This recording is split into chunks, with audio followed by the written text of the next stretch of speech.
The fact you had to explain it makes it not the greatest promo, right? Here's the thing. It's not my fault you're not smart enough to figure it out. Oh, you son of a bitch. Less kayfabe. MJF is going to win this thing? More chaos. Tony, I'm sorry that I thought that. All elite. This is the Elite Heat Podcast. The Elite Heat Podcast. With Tim and Doug. Welcome into the Forbidden Door Fallout as Dynamite came to us live from San Diego, California, which is, of course, Latin for Forbidden Door. Yep. You No? beat me to it. But yep. No, No? you were right. No, you were right. Yeah. Yeah. I really didn't know where you're going with that one. I hope I got it. I don't know if you noticed my face there, but I didn't know where I was going with it either. I choked because all I could think of then was whale's vagina, and I'm like, well, no, I can't. I can't steal that joke. Like, I mean, yeah, you could, but I could, but wasn't it also it's German for whale's vagina? I believe so. Yeah. Yeah. So it was. My brain locked. So thank you for bailing me out there. You're welcome. All right. So I think really there's. There are and are not a lot of moving parts in tonight's episode, if that makes sense. Like, really, this themes around the world title and Omega, MJF, and Ospreay, but there are kind of multiple moving parts with that. But then there also sort of aren't. But anyway, we'll talk about it. But let us begin, as we so often do, with the heat check, which is not touching the oven to make sure it's on. But it's also not that. Yeah, that's true. You want to lead us off today? I think I did the Forbidden Door lead off, didn't I? I could do it. I don't remember, so I can do it. Here's what I'll say about just overall. I thought this episode of Dynamite was really well paced. I thought they did a really good job of pacing, of really concentrating on the main storylines. And I was kind of trying to keep tabs on the A lines, the B level, and then the C level. I think you know which one that is. And I really thought the pacing of this was really good. I thought so. As far as heat check, fire, the opening segment, fire, loved it. You had Will Ospreay, you had Mox, you had Kenny, whole thing, just really liked it. I also liked the entire opening match and the whole fallout afterwards. I thought that was really fantastic. I loved that. I loved then the backstage stuff with MJF after that. That too was fire. That was really good. I liked the Mercedes Moné promo. I thought that was really good. I thought the Kenny and the Bucks segment backstage with Renee was really solid too, and it layers into the story that's been being told all night long. I thought the Jay White in the ring with the Bang Bang Gang was awesome. The only thing that I'll say is kind of lukewarm for me was the survival of the fittest match, and I'll get into why that is. Okay. It's mostly because I don't think we saw enough of everybody doing enough yet. I thought it was little. I don't think they got the shine they deserved, but overall, I thought it was a solid match, so I liked it. And then the one thing, and I think I mentioned this before, and I think I just need to get used to it, is I'm still not, and it's a me thing, I'm still not comfy with them ending on a promo. Even though it ended in a good pull apart and it made sense, it just feels odd to me to wrap up the match and then come back with a promo. I agree with you. And the way that they had to keep trying to tease you through to the promo by putting the graphic up and Excalibur talking about it, I agree. I don't love that. I don't hate it, but I don't love it. Which I guess would plant it squarely in the mid category then for me, just from a structural thing, I guess. But again, it may be one of those things that it will make sense later, and maybe we just need to get used to it. But for right now, it just feels odd, and I'm not a huge fan of it, but I do understand it.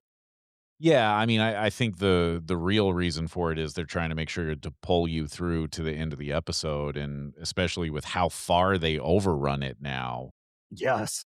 They're really trying to pick up, as many rating points as they can. And also, right now, stuff is going to be I don't even know how to put it. Stuff is going to be interesting, I think, right now, because, look, Tony Khan is a soccer guy. He owns Right. a Premier League team. And he knows what he's up against when he's up against the World Cup, and the US was playing tonight on top of it. It's not like you were just up against, Brazil and Japan or something. You're up Right. against the US team as well. So I think part of that was also to try and pull you through to keep you from flipping to the match if that's something you were going to do. But yeah, I agree with you. It feels weird. Yeah. So that's my heat check. And before you Okay. do yours, I want to see if you Mhm. can hear this. I got a little surprise for you. If it works, it might not work. Let me see if you can hear this.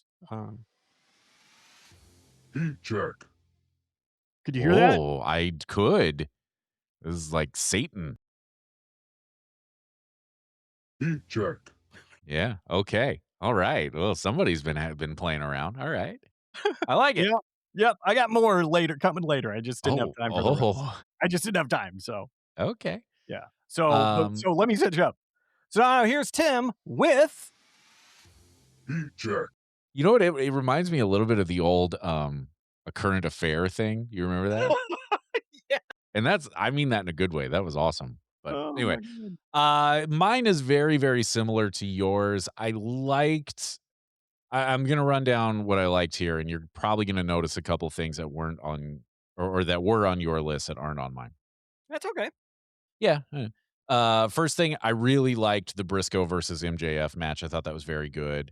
I'm with you that what happened afterwards was good. I liked MJF and Ospreay and Omega and all that. Everything that happened afterwards, I thought was very good. Kevin Knight and Lio Rush were very good. Yep. I totally forgot about that match, but yeah, I really liked it. Yeah, the Darby promo I thought was quite good that came after that. I'm with you. I agree that Renee with the Elite was good. The Jay White promo was probably the best thing on this show. I said what I said. That's fair. That's That fair. was my favorite thing on the show tonight, I think. Mm-hmm. A close second for my favorite thing on the show tonight came from the Shane Taylor Promotions promo, which is why I'm putting it on my like list, which was when the one dude said dweeb ass.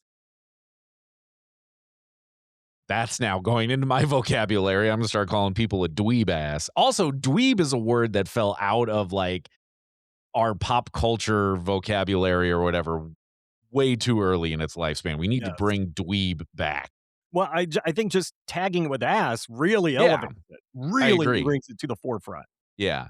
I enjoyed the survival of the fittest match. I hear what you're saying. I enjoyed it. I enjoyed it well enough to put it on my liked it list. I like the Omega closing promo. I like the whole pull apart and everything. I agree with you. Structurally, it's odd, but I liked the content of it. Mhm. My mid list is everything else. That's fair. Yeah, and the main reason we can get into it, well, I guess we can just launch into it. Was there anything you didn't like? No, not really.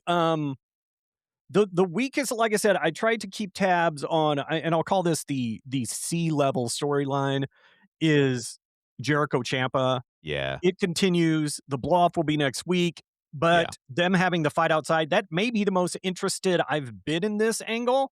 I agree. And it's enough to be like, okay, let them fight next week and Yep, then let us be done with it. yep, And, yep. but that, for me, that was like the meh. Mhm, That was like a C level thing. But as far as like and I think I said basically the first 40 minutes, 45 minutes, I mhm, really thought was really well done. The mhm, entire opening I thought was just really solid all the way up into the MJF backstage. And here's why, because I think I think Tony and AEW are taking time with this is clearly their A-level storyline. And what I mhm. like about it is what really bothered me at first about it, which was so many moving parts. But I like it because they're all connected, but not everybody is connected directly with MJF because you've got Ospreay and the Death Riders. That is an interesting thing. He's progressing with them. You have Ospreay and Kenny, and that relationship, as we've seen throughout the night, is being strained by the Death Riders. You have Ospreay and MJF, which has got a weird thing with Kenny in there too, and you have Kenny and MJF. And the whole thing, they keep bringing Hangman up. So I like how they're layering that in. I think there's plenty of players. They're all interacting.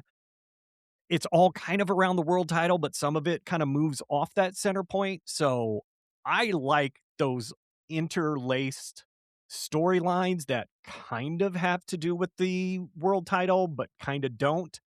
So I thought this was a really, really, really solid first 30, 45 minutes because of that, what I consider an A-level storyline and the one they're Yeah. really paying attention to. Yeah, I agree with you on all of that. I think the story itself is quite good. I think the characters in it are quite good. Really, Ospreay is the main character in it. Everything Yeah, centers yeah. around he's Kevin Bacon, right? Everybody is 6 degrees of Will Ospreay here. Um, and I don't think that's a bad thing. I like it. I like it as a storytelling device. I like what they're doing with all of that. The opening segment where they had the pre-tape from Forbidden Door didn't quite hit with me the way it did with you, because to me, I came away from it going, okay, so the whole thing was just to make Will officially a Death Rider, which is fine. I don't have a problem with that. But it was just a little like, I don't know, Mox got a little bit cryptic there, not as bad as he's been, but a little bit cryptic. And then it was, I agreed with MJF. It's a lover's quarrel. It's Yeah. it's you know, and that's not a bad thing. I just agreed with him on it. And so it was a thing where it didn't hit as hard with me as I think it did with you. I would not call it bad by any stretch of the imagination. I didn't put anything on my didn't like it list tonight. It just fell a little bit outside the cut for me, being like, wow, I liked that. I don't think it's bad. And it ties into a larger story that I think is very good, so I'm probably giving it more of a pass than I would if this had been, like, the start of the story, you know what I'm saying? Yeah, absolutely. Here's Um, here's what but I that liked about Mox, though. Even though it seemed cryptic, I felt like he was actually less cryptic than he had been in the past, because finally he's saying, "Titles don't matter. We have to keep the business pure." That's kind of the first time he's really kind of solidified that angle for him, and that through line of his logic of, yeah, we can get titles. That doesn't matter. It's making sure that we work and we're the best we can be, and we're not just whining and complaining and doing all this. And we have to keep the business, keep the business, keep the business. And I thought that was the most succinct he's put it, even though it still was kind of cryptic. So I liked that a lot. I thought that was finally a little more coherent for Mox. Yeah, it was definitely more coherent, and I get what he's saying about we have to protect the craft. It fell apart a little bit with me when he was talking about, like, the titles don't mean anything. I'm like, "Dude, you have held a title more often than not in this company over the Right. last, 7 years or whatever. Why have it then?" Like, the Here, logic of it fell apart for me a little bit, because this is a guy, like I said, who spent most of his time in AEW as a champion, but also the whole point of this story really revolves around that championship. So why yes. tell me it doesn't matter? Well, I think ever since, if you remember back, and I think this actually is again showing that AEW is trying to tell that long story, or at least connect dots, is when the Death Riders were kind of just going and Mox had the world title, he kept it in a bag and he didn't show Yeah. it. Now, are they doing a little retconning of history to make that make sense? Maybe. But at least they're taking things and tying it together where he's like, look, titles, they don't really matter. Yes, you can win a title. And so, and maybe I'm reading too much into it, but it felt I to don't me think like, you are. I think you're right. To me, I understand, like, I think to me, where it falls apart for me is they spend a lot of time talking about that belt as being the richest prize in professional wrestling, which is what they should do. It's what they should call it. yeah, And to have the guy who is, I would say, arguably the top guy in the company. Arguably, it's him and MJF in my mind, and just because of his history, Jon Moxley's history in the business, because he is probably a bit more recognized still than MJF because of his WWE run. well, it Guy was in also the Shield. his work rate in AEW. Yes. I mean, my Yep. gosh, he carried that company for a long Yeah. time when Yeah. things were, other things were out of everyone else's control. So Yeah. absolutely. Yeah. He's the MVP of the pandemic for them, no doubt. No Yeah. doubt. Um, I just feel like he could have cut that promo, but still said, it's all about protecting the craft, and there's no better way to do it than as the guy, as the champion in the company, right? I think he could have put the belt over while also putting the rest of the story over. That's my nitpick with it. Gotcha. Again, admittedly, it is a nitpick, but that's kind of my issue is I don't like it when anybody does anything to devalue a championship. I get it. You don't win a professional wrestling championship. They give it to you. I understand that. But like I said before, don't remind me of that while I'm watching. And it felt a little bit to me like they were reminding me of that. Here's where I'll deviate because in my Well, head, you're wrong. I know, but the way I'm wrong in this case is the way I took it as not that he was devaluing the championship. I think when, at least the way I interpreted it, when Mox said titles don't matter, I think he was trying to get Ospreay to get his eyes off the belt and get his eyes onto being effective and being a wrestler. And if he did that, he would get the belt. And I think that was Moxley's way of showing him, if you stay focused on what we're doing and the belt, the belt will come, but that's not the point. The point is you need to stay focused. You need to be dangerous because Ospreay started that with, what is it? Yeah. And he's like, if I could, if it was that easy to say, I'd be doing it all the time. So and that's just how I took it is don't worry about the belt, worry about finding it in you and making that happen. So I think that's why I liked it because that was the angle I took from it. And so, that's why I really enjoyed that first part. I think you're probably right about all of that. I think everything you said there makes sense. Clip that. Yeah. Clip that he said I was right. Yeah. But Yep. wait. Watch this. Watch how I land the plane on making me right again. Ready? Yeah. The fact you had to explain it makes it not the greatest promo, right? Here's the thing. It's not my fault you're not smart enough to figure it out. Oh, you son of a bitch. Yeah, that's true. That's true. Listen. Look, I'm not saying you're wrong, but you are a son of a bitch for pointing it out. I'm not saying you're wrong, but you ain't right, Doug. I just meant on me being dumb. Everything else, wrong.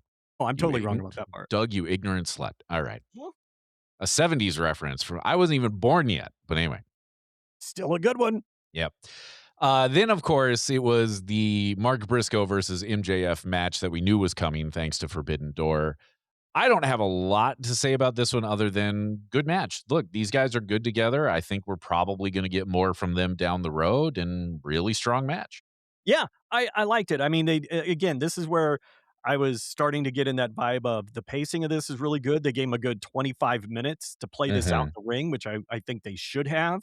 And they really played up the storytelling of, you had the redneck taking on MJF, the self-proclaimed best in the world, and kind of that hardcore versus the I'm above that garbage wrestling kind of thing. So you had the two playing off each other. You get Briscoe the visual pin, you get that pop, you get everyone going, see, he can do it. And then MJF wins with clean. So yeah, that's really up there. That was my first match, but I thought maybe match of the night already. So yeah, and it's definitely they definitely set a high bar. They definitely set a high bar for the night. Kenny Omega would follow all of that with I'm going to say a promo. yeah, I put down here, he basically came out and said, well, let's do it tonight. Let's fight tonight, which we all knew was not going to happen. However, I would have laughed my ass off if they did do it tonight. Kenny had won, and then Max just spent like a month hanging out at home doing nothing. Like, I would have laughed my ass off if that had happened. yeah. When they brought that up, it made me think for a minute, ooh, are they going to do that now so that MJF can really rehab that leg? Yeah. But it looked like in that match his leg wasn't near as hurt as he's wanting you to think, or at least he's moving better on it. So yeah, so all the reports that I read were he really did hyperextend his knee in the match with Rush, but everything has been like he can work through it. And that's why you got the multi-man match at Forbidden Door and all that was to help protect him, right? He didn't have to do as much with that. Obviously, I mean, he's moving around great. I don't think it's hampering him too badly. Certainly, if they had done that, If they had switched it and he did go home for like a month, I would have been like, well, yeah, he earned it. You earned a 100%, yeah. break, you know? Plus, I liked the Kenny promo because he had some passion that I hadn't Yes, seen him fire off within a minute. So that was really good. I like that a lot. I agree. I agree. And I had a thought here, but I'm going to save it for the end because Okay. I'm pretty sure one of my dogs just started slapping the door behind me. But anyway, uh, she likes to paw at stuff to try and get you to do things, and Me that's her new too. habit. But yeah. Anyway, I'll save that thought for the end because I think when we get to the end and how the show ended, I want a fantasy book where we go from here Oh, because I okay. have two thoughts of what I think will happen and then the one that could be fun if we just went a completely different direction. But Okay. Looking we'll forward to get that. to that. Of What did you course, think of the backstage bit where MJF ran down all the big names he's beaten? I liked it a lot because number one, I don't think it's a bad thing to give his resume again. No, it's not. I don't think it's ever a bad thing to do that, but I think it's particularly not a bad thing when you have that many big names and you are constantly, I think, bringing in new people to the audience that don't know, that weren't there for year one Right. to see him beat Cody, Mhm. arguably the biggest name on that list, Right. at least at present. Maybe Jericho, depending on where Yeah. the angle you're coming from. Yeah, that's true. Yeah, Jericho probably is the biggest with Cody, at least at present, right up there. Right. We'll see how that all ends, but we'll come back to that. But yeah, I thought it was fine. I didn't have a problem. I mean, look, it's it's an MJF promo. I'm always Yeah. going to like it. He's never done a bad one. Then Andrade and Tony Schiavone did a little thing, and my main takeaway from the talking portion of this, when did we start calling that match Death's Door? Um, I think halfway through it, they mentioned it. So here's what I noticed on at Forbidden Door. They called it Death's Door like twice and then didn't say it again. And now that's like the only way they're referring to it. Look, guys, at that point, it was too late to name the match. Okay. Yeah, Put that one really in your was. pocket, save it for something else. Yep. Don't try and quit trying to make fetch happen. Yeah. Thank you. Yes. And I don't think it make all that much sense. I So don't either. I don't either. So, okay, great. You came up with a fun name. You should have just put it in your pocket, but okay. yep. You Yep. had to figure the DCF, the Don Callis Family beatdown was coming here. I thought it was interesting, though, and tell me what you thought about this, that they brought out multiple guys, but really Brian Cage did all the work. Yeah. I mean, it made sense because he's clearly going to be next up. And, we already see now that he's got a match with Andrade next. And I thought it was fine because he's freshly back. I love how they sent out the 3 biggest dudes they've got to just Mhm. whoop on Andrade, and having Brian Cage do what he did, I think that's great. Plus, if you notice, not Brian Cage looks so great right now because did you realize he just recently won Mr. Nevada? I did. Thanks to his interview with Chris Van Vliet. And I knew that, but he did otherwise it I would not have known it. he did it on, like, 5 weeks notice too. Yeah, it's pretty Crazy. impressive. Yeah. Crazy. So, I was fine that it was just him, and I don't know why they're not letting Lance Archer do a little more, but at least he got on TV, so that was okay. The But only thing I can think is that maybe he's got an injury that we don't know about, and it's not bad enough to keep him off TV, but it keeps him out of the ring. maybe. I mean, he's I not don't wearing the know. cast anymore, so I'm That's not true. 100%. So, but look, Yeah. if you're gonna give me Brian Cage on TV, yeah, bring it back. I think it's solid. I really Yeah. liked it. So, yeah, Yeah, I I'm agree. good with that. Yep, I agree. Don got on the mic after that. He didn't have a whole lot to say there, but it was whatever. It's fine. It's Don. Like, I'm not going to complain. The Mercedes pre-tape you mentioned happened after that. Thought it was fine. Good reminder of who she is. Not that we necessarily need it, but you know. But, it got her on TV. It kept it short. It reminded you she's gonna be wrestling for the title. I Yep. think that's great. Yep. And this is going to be a slow burn, as we would find out later in the show, because they would announce that I believe it's next week, the Women's Casino Gauntlet Mhm. Winner gets the AEW women's title shot at Redemption. Finally learned the name of the new pay-per-view. Which, how do you feel about that? The fact they're calling it Redemption? No, that there's going to be a match between Thekla and somebody at Redemption, and then they'll move to her and Mercedes. Or whoever wins in Mercedes, I guess I should say. I mean,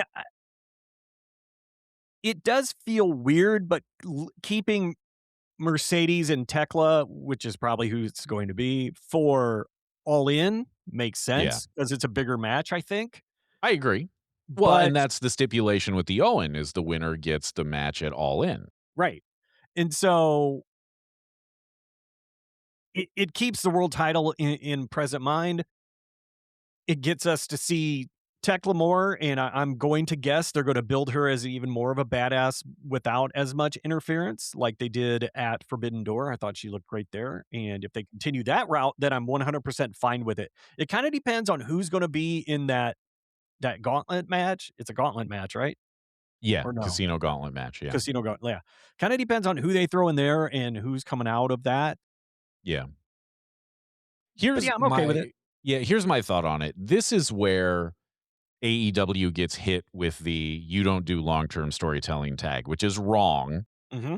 But this is where they get hit with it because you're going to do whatever sort of quick program between the winner of that match and Thekla to build a redemption, and then you're going to pivot to Mercedes and Thekla for All In. You could just take this time to slowly increase the heat between Thekla and Mercedes. And like at Redemption, you could have a tag match, right? Where it could be Athena and Mercedes versus Thekla and either Julia Hart or Sky Blue. Mm-hmm. Yeah. You know, you can do those old tricks to help kind of slowly build more and more, a little more heat, a little more heat, a little more heat as we head into All In. I kind of would like to see them do that. I don't have a huge problem with this, but I would kind of like to see them do it. And maybe this isn't the feud to do that with, but I would kind of like to see them do it. I don't think it's not the feud, but I think what they chose to do instead is they're using this to elevate a different rivalry, probably between, as we will find out, maybe Statlander and Persephone, or someone along those lines. Like maybe Harley is in the mix too. That's my gut, is that's what they're using this for. It feels weird to use the women's title to elevate a different rivalry, but if that's your only mechanism to do it, then okay, get them on TV, get some stories built with that as your mechanism. Then I'm okay. If we get some more light on some of the other women, then I'm fine with it. But if it's just going to be a throwaway, I agree with you. Then they should have used it to just slow build the heat till All In. Yeah, I think it is and isn't going to be a throwaway because here's who I'm going to tell you right now I think is coming out of that Casino Gauntlet match. I think it's going to be Maya World. Okay, yeah. I think she's going to win it, and they're going to try and keep riding that wave, and that's how she's going to get her title shot. I mean, I shouldn't put it in air quotes. She's going to get a title shot. But then she's probably going to fade out of the picture after that. Possibly, because now you have to move to Mercedes. And so I don't have a problem with them doing that. And especially at the Forbidden Door, I said, please keep using her. Yeah. So I don't have a problem with them doing that. It just feels a little bit to me of like, you could take Maya World and, again, over time, continue to build her and eventually have her take that title. And man, what a big moment that would be. Hangman winning all over again when he won the first time. And you could recreate that moment, I think. And you don't get a lot of opportunities to genuinely recreate moments like that. So this is one where I wouldn't mind being wrong. I wouldn't mind it being Statlander or somebody that comes out of the Casino Gauntlet match, but I think it's going to be Maya. And that's okay, especially if they do what you're thinking. Now, I don't think having her win the title makes sense right away, but I think building that case and continuing to put her on that platform. And like you said, slow build it to her winning maybe in a year. That I think they're doing. Then that's a great job. Yeah. So I hope, now that I'm thinking about it, I hope you're right, and I hope that it is my world coming out of it. But if they announce the participants, I did not pay close enough attention and do They not did know. not. They did Okay, not. good. The only thing that they announced was Athena is wrestling somebody. It might be Maya World, but she's wrestling somebody for the number 1 spot on Collision. Oh, okay. I remember that. That's all they said, though. Okay. And you know how it is. They never announce all the participants for it. We'll know who That's number 1 and number 2 are probably, and that's gonna be it. Mhm. All right, so then Kevin Knight and Lio Rush fought for the TNT title. I didn't actually think Lio Rush was gonna win this one, but I don't care. This was fun. Yeah. I'm really liking Lio Rush's character, and I like the fact that, okay, now Lio Rush is gonna start annoying the Don Callis family. It keeps him on TV, it gives the family something to do, it gives some of the other members something to do, and who knows what could come of it. Lio Rush is, I think he showed tonight, that new character is so good, and so Yeah. it's creepy, but it's funny. He's still amazingly athletic. He is still pulling off moves, and there were times in this match where I think maybe if there was it had to do with Kevin Knight and his leg. Mhm. Something happened, and you could see Leo immediately just, it looked like he just improv'd it where he grabbed his knee and bit it. And I was like, he is so good and so quick and so smart in the ring that I'm enjoying the daylights out of this Lio Rush. I say, give me more Blackheart. I agree, and I think this was a good way to use him. I agree with everything you said there. Also, I'll give a little credit to Kevin Knight on selling the exploding backpack injuries and that nasty-ass bump he took off the cage, or the death's door, or whatever we're calling it today. He went through the Don Callis door. He did. Then Darby came out to cut a promo on him post-match. I really liked Darby here. I Mhm. thought he was really good. I'm in on this. The world title run really did a lot to boost Darby in my mind, and I'm in. I'm in on this story. I'm in on this inevitable match that I hope they put it on All In. I hope they don't do it on Redemption, but we'll find out. Yeah. The Darby Allin Kevin Knight storyline is the only other one I had at A level Mhm. storyline. And I for all the reasons you said, that's why I think it's an A level storyline right now. Yeah. I think it's gonna be real fun. Mm-hmm.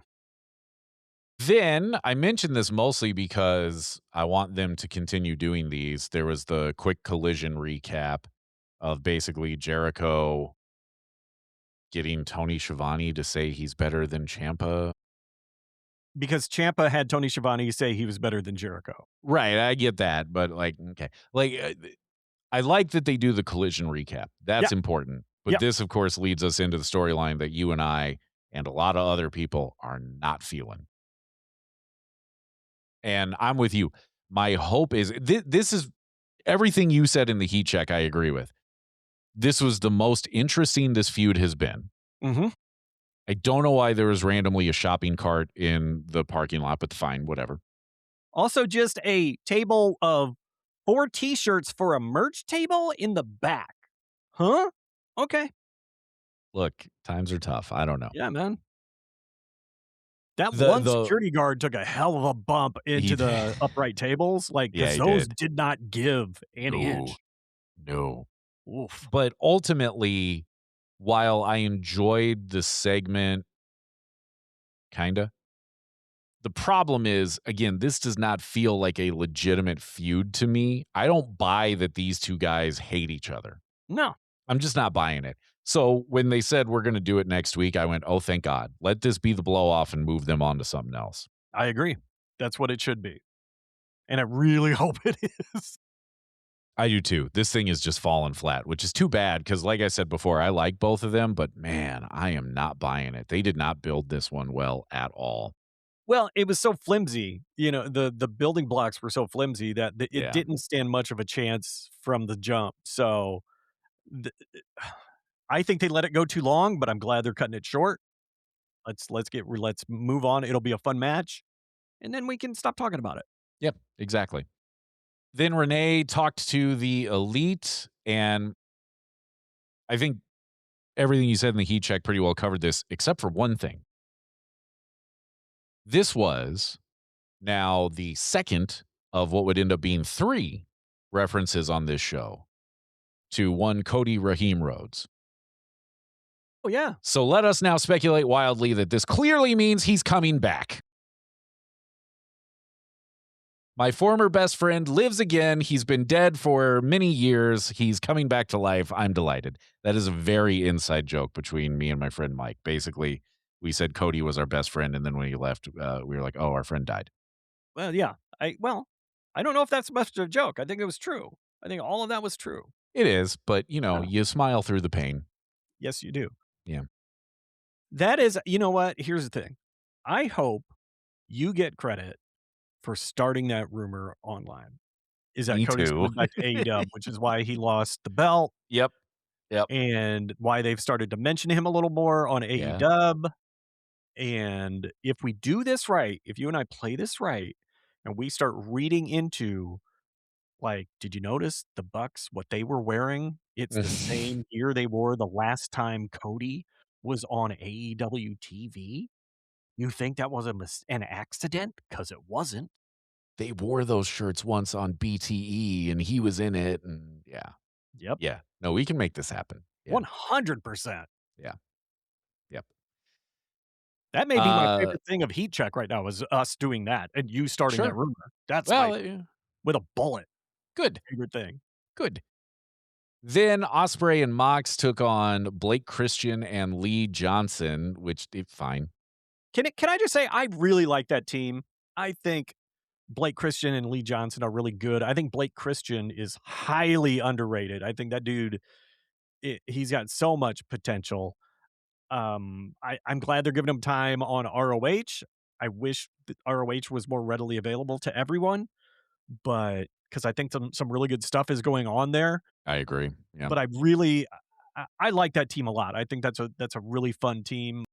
I wouldn't mind seeing more of them in AEW proper, but yeah, I just like I them. agree. And I knew like that Blake was going to be a Christian. good match, Yeah. Yeah. It was, it was fine. It was entertaining. It was, what purpose did it serve? I guess it was to let Ospreay come out with the Death Riders logo sewn on his pants. I don't. Did you notice it at first, or did you? No. I didn't notice it until the end. I didn't notice it at all. I saw it online. Somebody zoomed in on it. And maybe they did that on the broadcast, because I'll be honest with you, when I heard Mox's music start, I went to the bathroom because I was like, oh, I've got time because his intro takes forever. And when I came back, the match had already started. In fact, they might have been in a commercial break. I don't remember. So if they zoomed in on it on the broadcast on his entrance, I missed that, but I saw it online. So I don't think they did it on the entrance. I think they did it at the end of the match. Oh, that I could was be. looking and I didn't see it. And it's not very large and it was just on his hip and they zoomed in at the end. Because I even wrote down, oh, interesting. Will isn't wearing the patch yet. And then at the end of the match, it's like they zoomed in on it and they showed it. It's like, all right, well, I got to delete that sentence and say he's wearing it because I was wrong. Yeah, but it wasn't very obvious. So, anywho.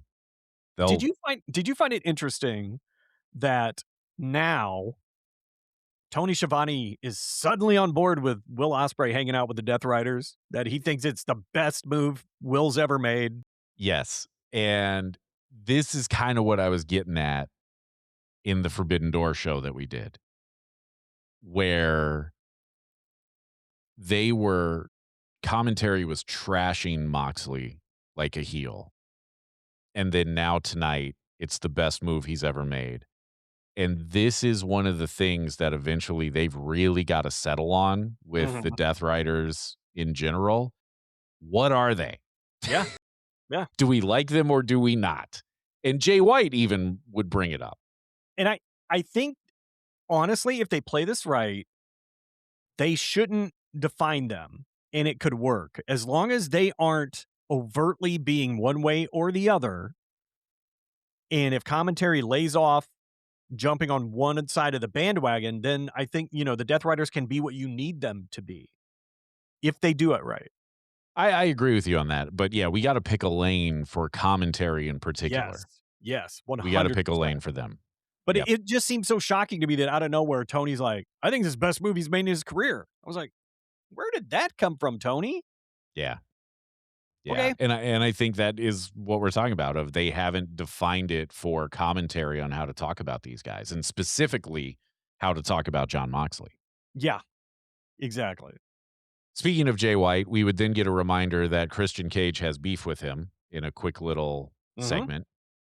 And then Jay himself would come out and return to Dynamite for the first time in 459 days. Damn. Yeah. And great promo. Yes. I thought he was awesome. I did find it ironic that he pointed out that Finley is a Nepo baby while he's standing in the ring with the guns. I know. Did you notice the guns were high-fiving? Yeah. Yeah, I did. But great promo. I thought he was great. Yeah. I loved it. I love that. Hey, I love that he called out the dog. So we were clear again. I thought the pacing and the storytelling tonight was really solid. They're clearly drawing a line. Okay, we've got a nice alley for AEW Dynamite and for the guns and the dogs, and then right after that, Shane Taylor Promotions comes out, and now we have a line for the Bang Bang Gang and Shane Taylor Promotions on Collision because Yes. Jay called them the Collision Cowboys, and Shane Taylor's like, dweeb ass, or whoever said that. Yeah.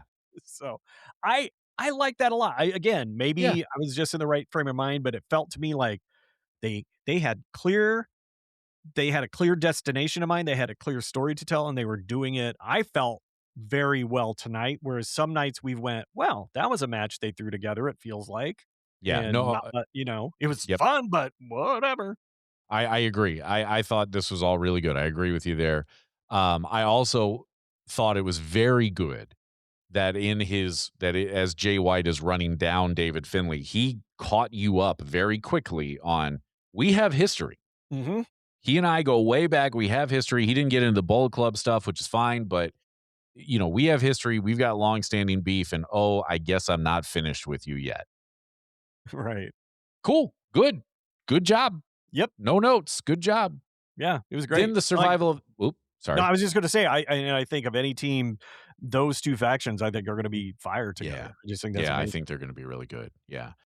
Then the survival of the fittest match would happen for the TBS title, which you, I think, enjoyed less than I did. Don't get me wrong. I thought this match was really good. I just thought we would get to see have a little more focus on some of the players that don't get as much attention. I thought maybe we'd get to see a little more from Queen Aminata and Micah. And like Persephone was clearly the breakout star of this one. Harley looked good. And I thought we'd get more of her, quite honestly. Yeah, the fact that she was the first eliminated was interesting. Which quick aside, when that happened, I loudly went, "Oh, wow," because I forgot how the match worked and I thought first pinfall won. Gotcha. Okay. Yeah. And so I was like, "Whoa, they're putting it on Persephone?" And then, no, never mind. Well, I thought maybe, as this match went on, I thought maybe they are going to completely swerve us and Persephone is going to be our breakout, but yeah, she was our breakout in another way. And I really enjoyed what they did with Persephone tonight. Yeah, I thought they really did a good job of elevating her in the match. I agree with you that we probably did not get enough of Harley Cameron and Queen Aminata in this because I think those are two women that are going to factor in more long term. They've been building them sort of quietly, I think is the way to put it, for a while now, and injuries have, stalled some of that, but I thought we would see more from them. Mm-hmm.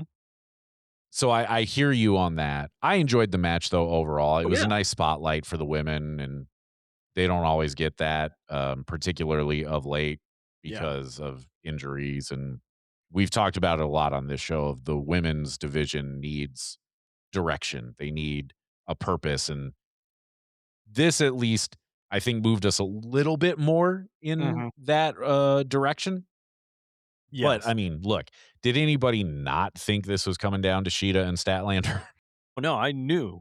Yeah, But, like, more to your point, this elevated Persephone a lot. it I did. don't think it elevated Micah, Queen Aminata, or No, Harley at all I because agree. we And didn't get to see them enough. I mean, Harley, I think, needs less elevation than the rest because we've seen her. She's been the tag champ. She went out first, a little surprising. I And agree. maybe it was me, but I felt like they went to break, and then shortly after, Queen Aminata's out. I don't and then Micah they went did they go to a second break, and then Micah's back, and then she gets out? I just felt like we could have done more to elevate all of them Yeah. a little bit more. Again, I'm being very nitpicky about this. I really did like the match, and No, that's my I mean, only flaw in it. no, I agree with you.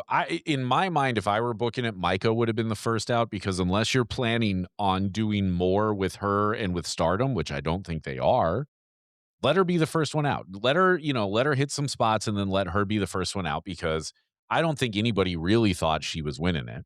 No, no. But for those of us, some people, I'm assuming more people watch Dynamite than watch the pay per view, so you might Yeah. not be familiar with some of these ladies. So let them. That was my only thing is let them shine a Yeah. little more. Like I said, yeah, let Micah go out first. Let her look strong. Let, of course, Persephone turn on her or Sheeta turn on her or some noise and then get Yeah. her out. But I overall, I thought it was really good.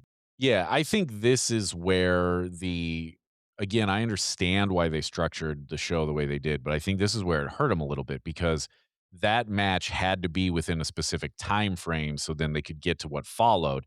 If you give them a little more time, if you let them close the show and eat up that overrun, you could have let Micah hit some more spots, then be the first one out. Harley gets to hit some spots, then she's out, or Queen Aminata, yeah. So you're right. They could have structured this a little bit differently. Overall, I enjoyed it. Mhm. I thought Sheeta was going to win it going in. Turns out I was right. But I'll tell you, there were multiple points in the match where I wasn't sure about it. And that's in a match like this, that makes me pretty happy. Yeah, exactly. And I will say,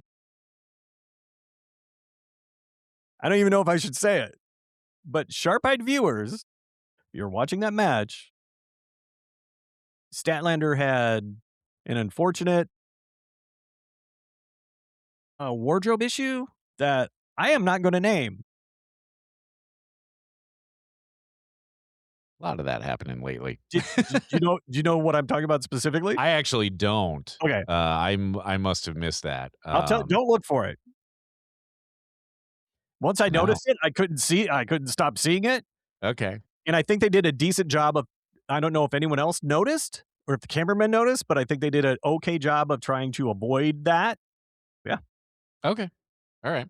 and maybe I'm wrong. Maybe I'm wrong. Maybe it was something else.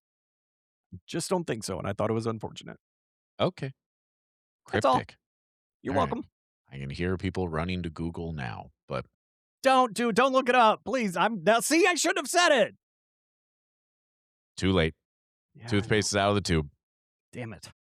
Then we got the final segment, which was Kenny Omega answering MJF and his stipulation of, sure, you can fight me for the title next week, but if you lose, you can never challenge again, which of course has been a theme through all this. And I get it. MJF is feeling himself after, he took Hangman out of it and he referenced it again. He took Cody out of it all those years ago. So, first of all, I'll just talk about the actual segment. I don't think anybody was surprised that Kenny accepted. No. I don't care for them talking about Kenny not having much time left in the ring. There's been a lot of that talk, and I'm not prepared for that at all. My heart can't take it Like, right now. This is really all I want. Like, I want my dogs to live forever, and I want Kenny Omega to wrestle forever. Like, at the end of the world, I want my dogs to be watching him on Dynamite.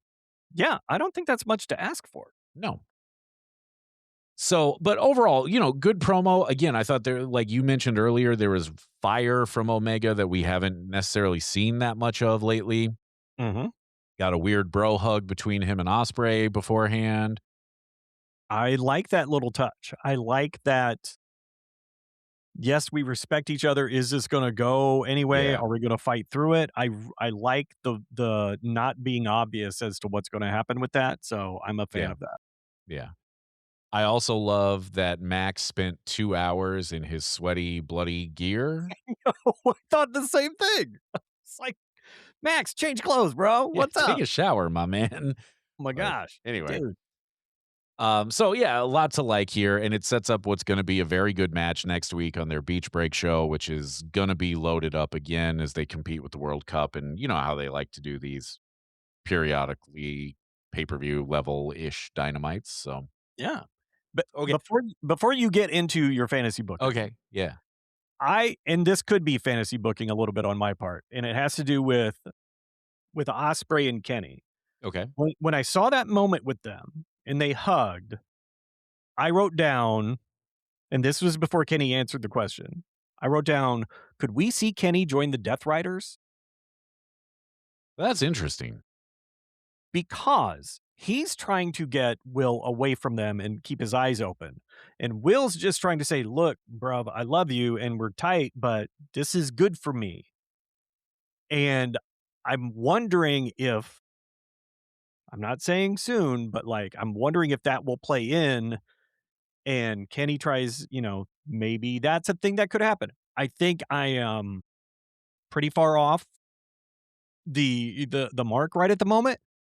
But I thought it was interesting, and I now that it's in my head, I wouldn't hate seeing that potential and that drama. Yeah, that's interesting. That's not what I thought, but that's an interesting angle.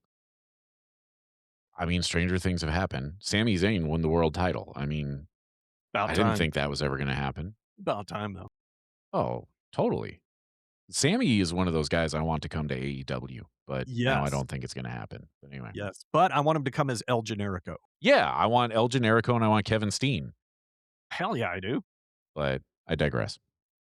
All right, so here's how I'm fantasy booking this one. Let's hear it. Okay. First of all, I know that I've been saying this a lot lately. I gotta believe Hangman's back next week. I've got to believe that he's going to interfere in this match. He's going to cost Max the title. He's going to help his old buddy win. He's going to screw Max over. And we're going to start building to, I think, Hangman and Max in some, in a grudge match at All In. That's my guess on what we're actually going to do here. Okay. I don't think that's terrible. I don't either. I don't have a problem with that. I think that that's probably what they're going to do. However, what if, because when it comes to this stuff, they have swerved me a bunch, right? Didn't think Darby was going to win. Didn't think Hangman was going to lose when it was the stipulation for him. What if Kenny loses this? What if he loses and it is going to be MJF and Ospreay at All In? I think, don't know, but I think there's a lane for that where it actually gets a little bit interesting. Okay. Because I think then, now you think about it this way. So if Hangman does not come back next week, okay. Which there's every chance in the world because I'm not even sure he's still on the planet. I'm kidding. He is. I've seen him put pictures of his garden up on Blue Sky. So if Hangman doesn't come back next week, and if Kenny loses it, now I don't know what you do for your main event at Redemption, which is where I think this falls apart. But now you've got Hangman and Omega that have nothing to lose by costing Max the title at All In. I would love to see Ospreay win it clean. I would love to see him not get any help from anybody. But I think there's a lane for it there, right? Like I think that there is a narrative that could be created there of these two guys are going to make sure that they screw Max the way Max screwed them. I don't think it's going to happen. But as I started thinking about it, I was like, that's quasi interesting to me. Of course, I don't know what you do with Omega going forward after that, but look, I recall once upon a time there was a trios championship out there. Perhaps he and the Young Bucks could take that back, you know. I can't even tell you who's got it now. I don't even know. I believe it's still the conglomeration, right? It's still Orange Oh, yeah, the Backpack Cassidy Boys. and yeah. Absolutely. So this is the problem, though, when they take the belt off TV, when they put it in the backpacks and stuff, you forget who's got what. You forget about them. I don't think that helps anything. But anyway, so I had more thoughts originally on how I was fantasy booking that. And of course, I didn't write them down. So now I've forgotten exactly how I was going to play that out between now and All In. Right. But I do think that there's also a lane here where Hangman comes back and screws Kenny, and it's him and Kenny at All In. I doubt it. Yeah, but there's a possibility, right? Yeah. But what I think is going to happen is I think Hangman's going to come back next week. I think he's going to screw MJF. I think MJF is going to demand a rematch for redemption. He'll get it. He'll lose. And then it's Omega and Ospreay at All In. That's what I think. Okay. I'm not going to argue that. I think it makes sense. I think I was a little surprised they were doing the title match next week because I think you and I had decided that they were doing it at Redemption. Which I think makes more sense. I do, which since they're doing it next week, it does make me feel like something is going to occur that isn't completely black and white. I think the idea of Hangman coming back next week, it's always possible. Costing Max the title makes sense.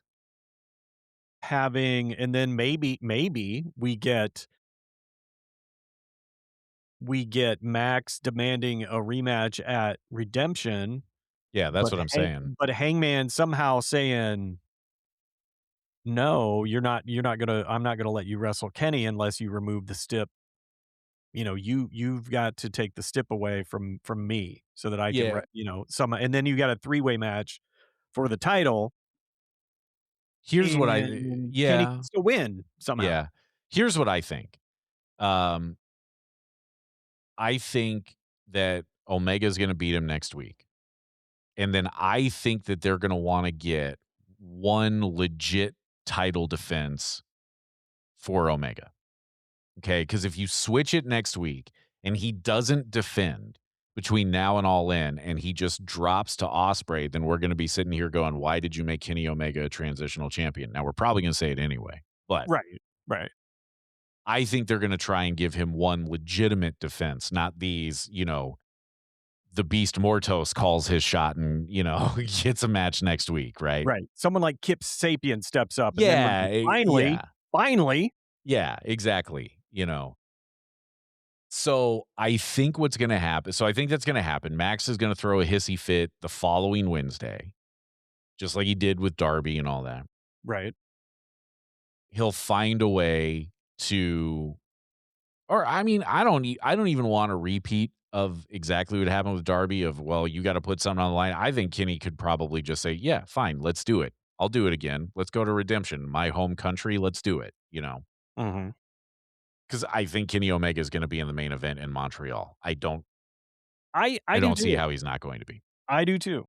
And I think they're going to walk him into Montreal with the belt.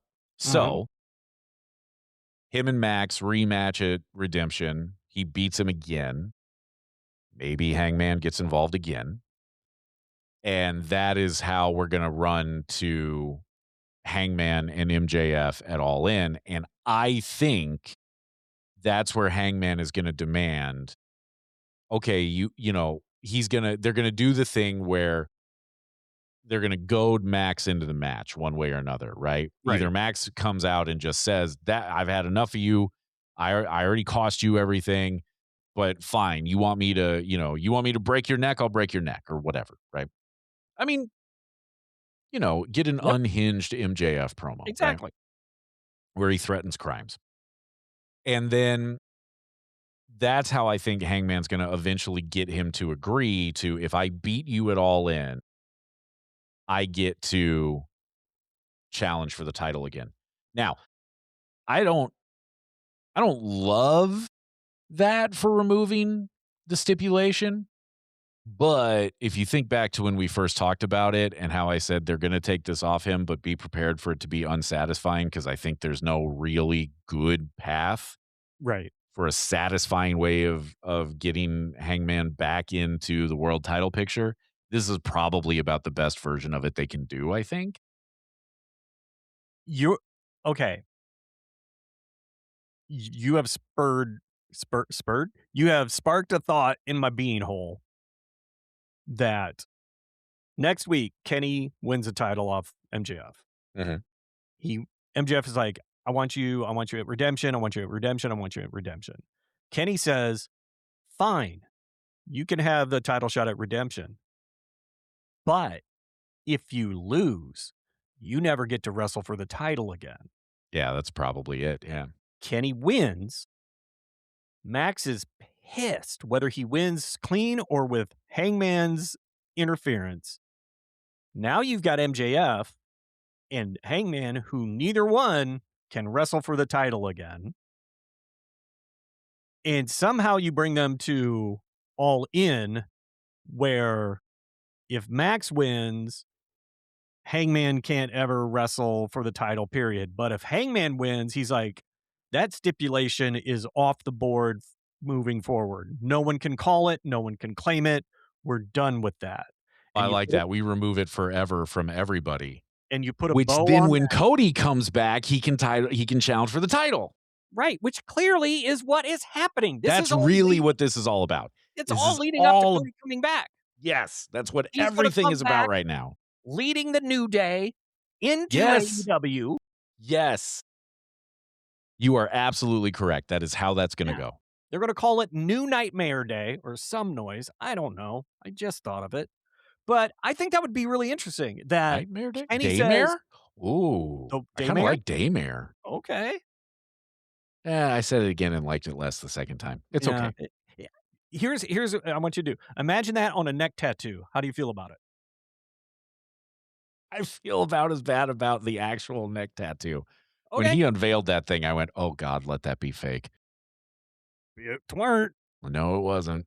I just thought, oh, you and Brandy got in a fight. Oh, Yeah. I'm guessing as soon as you got home with that, you got into a fight. But yeah, I think if Kenny says you can't wrestle for the title and and MJF loses, now you have an excuse to try and take the Stip out of contention forever. Yeah. I think you're right. I think you're absolutely right about that. Yep. I will say, and here's what I'll say to wrap up where we have said AEW is doing some long-term storytelling, and I think they've done it well tonight. We were not thrilled that the Stip with Hangman or with Kenny again was, or with Hangman, you can't wrestle for the belt. Mm-hmm. Doing it with Kenny now to me it makes sense that why they rushed that first match to have Kenny lose and to build to this point to where this now makes sense that MJF's on a roll. He's like, fine, your boy can't wrestle for it again. You won't be able to wrestle for it again. Yeah. I think what I initially thought was, oh, you're making the same mistake again, was actually better thought out than I gave them credit for, and for that I apologize. But this, I loved this, and unless I'm misinterpreting it, and I don't think I am, I thought this was a really good job of that long-term storytelling coming back, and you have to be able to go, oh, now I get it. Yeah. This makes sense. So again, my head is off. I really thought tonight's Dynamite was really, really well done. I thought the structure was great. The pacing was great. I thought they did a really good job of layering their A storylines, their B level storyline, and then mentioning Jericho and Ciampa. Yeah. Yeah.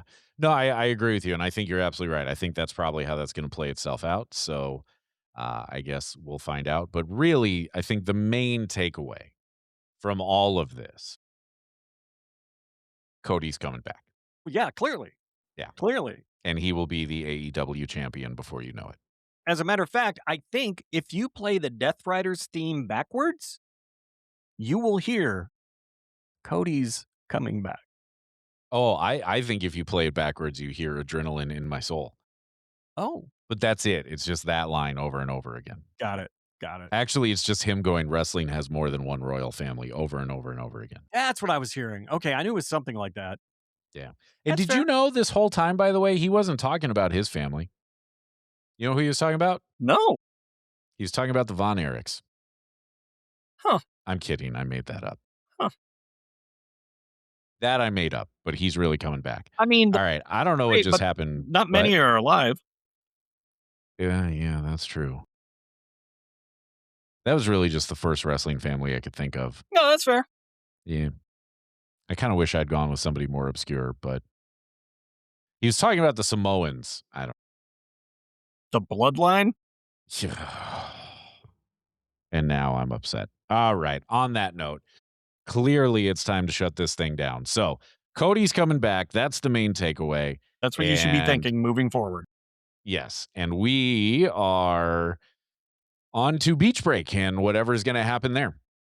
Although I think we just told you exactly what's going to happen. So, all right, share, subscribe, follow, all those things. Follow us at Elite Heat Pod on social media, and we will talk to you next week. Yep.